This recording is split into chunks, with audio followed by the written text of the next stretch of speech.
What's up, y'all? Today I'm gonna read you a scary motel story that I found on Reddit. Enjoy.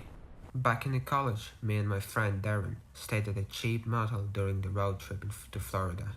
It was one of those places where the carpet smells damp and the lights bask constantly. The kind of motel where you instantly regret staying. At around midnight, Darren realized he forgot his charger in the car, so he went outside to get it. About 5 minutes later, he came back, looking pale. He asked me, "Did you see somebody standing by the ice machine?" I said no. He told me there was a man outside just standing completely still beside it. No getting ice, not moving, just staring at our room. I joked that it was probably some drunk guy, but Darren looked genuinely uncomfortable. About 20 minutes later, we heard the ice machine outside turn on. Crunch. Then stop. A minute later, crunch again. Over and over. Like someone kept using it. Finally, Darren annoyed and peeked through the blinders. Then he immediately dunked down. What, I asked.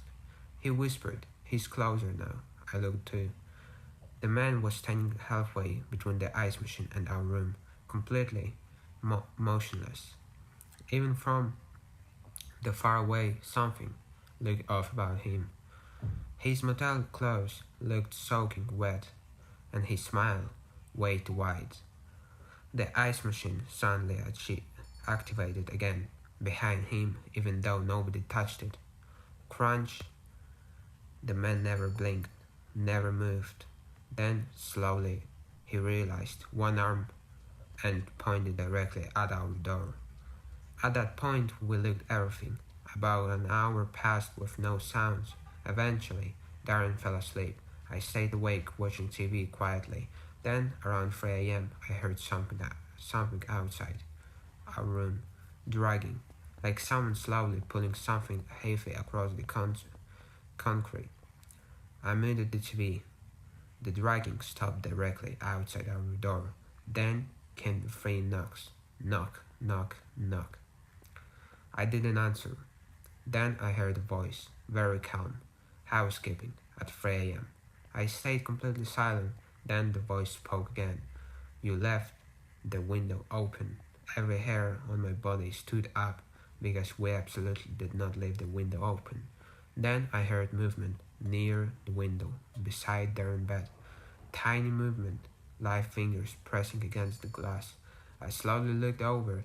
There was a face outside, upside down, smiling through the corner of the window. The man was somehow hanging there, staring inside. I yelled and Darren woke up instantly. The second Darren sat up, the face disappeared. We heard spring outside, fast footsteps circling the metal building, then silence. We didn't sleep at all after that. The next morning, we told the motel manager what happened. His expression changed immediately when we mentioned ice machine. He asked, "Did he smile at you?" We said yes. The manager went quiet, a few seconds and said, "3 years ago, a guest was murdered beside the ice machine." Then he added, "Something that still freaks me out. People keep reporting a man standing there at night. He looked towards the window, but the cameras never show anyone." This happened to me last winter when I was staying at a motel outside of Portland during the snowstorm. The roads were horrible, visibility was almost zero, and every hotel nearby was fully booked.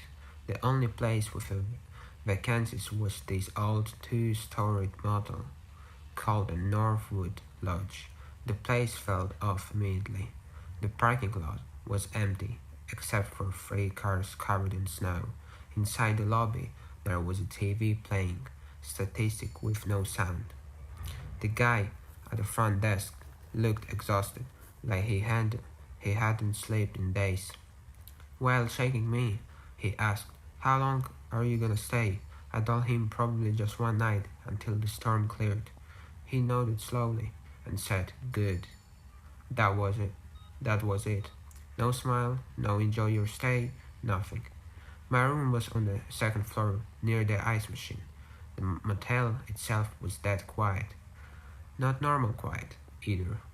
It felt like nobody else was even breathing in the building. Around the midnight, I realized I left my hoodie in the motel laundry room downstairs.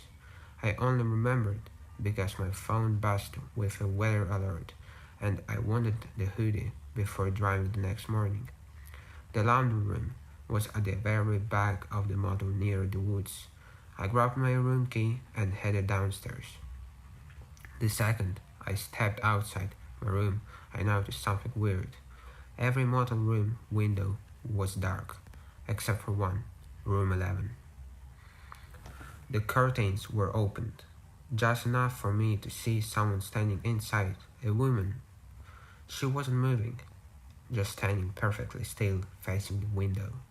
I looked away and kept walking, but as I passed the room I realized something that made my stomach drop. The woman wasn't looking out the window, she was looking directly at me. Even in my peripheral vision, I could tell. I hurried downstairs and reached the laundry room. The place smelled like bleach and wet carpet. There were two dry runners, even though nobody were there. Thump, thump, thump. The sound echoed through the room.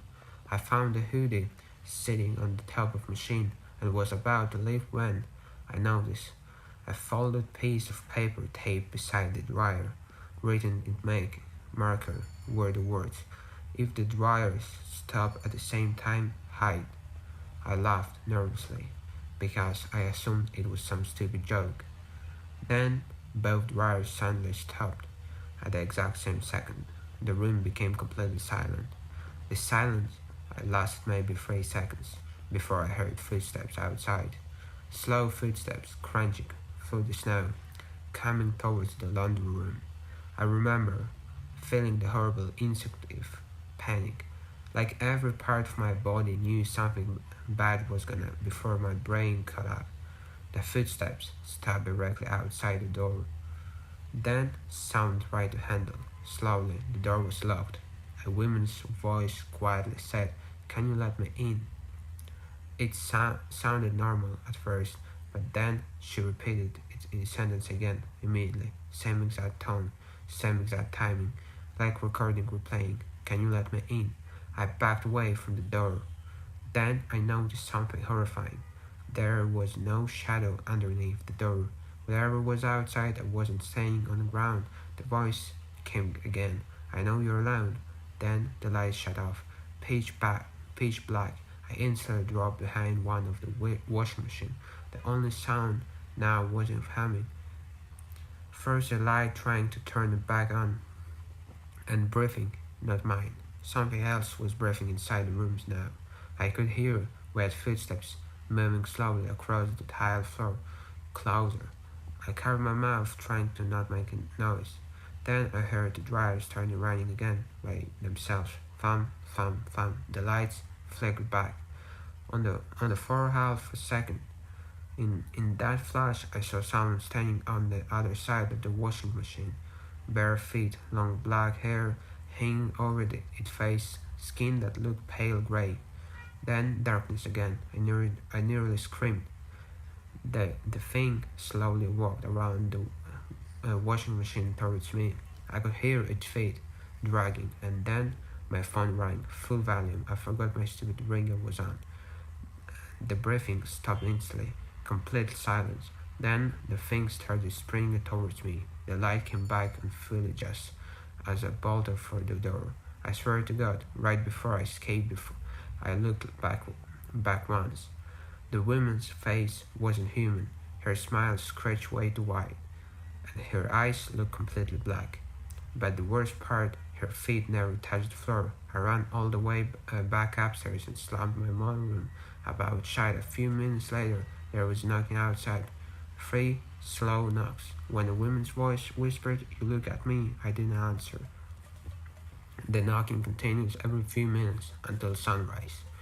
The next morning, I went to the lobby to check out early. Then A guy at the front desk looked at me and immediately asked, "Did you go into the laundry room last night?" I asked him how he knew. He went pale. Then he quietly said, "Room 11 used to be occupied by a woman who disappeared during a snowstorm." I asked, "What? What?" That had to do with laundry room. The men started toward the hallway for a few seconds before entering. They found her body inside the dryer. I left immediately, but there is a part of it that still messes with me. About an hour into the drive home, I stopped for a gas and noticed something stuck to the bottom of the hoodie sleeve. A money laundry receipt printed exactly 2:13 a.m.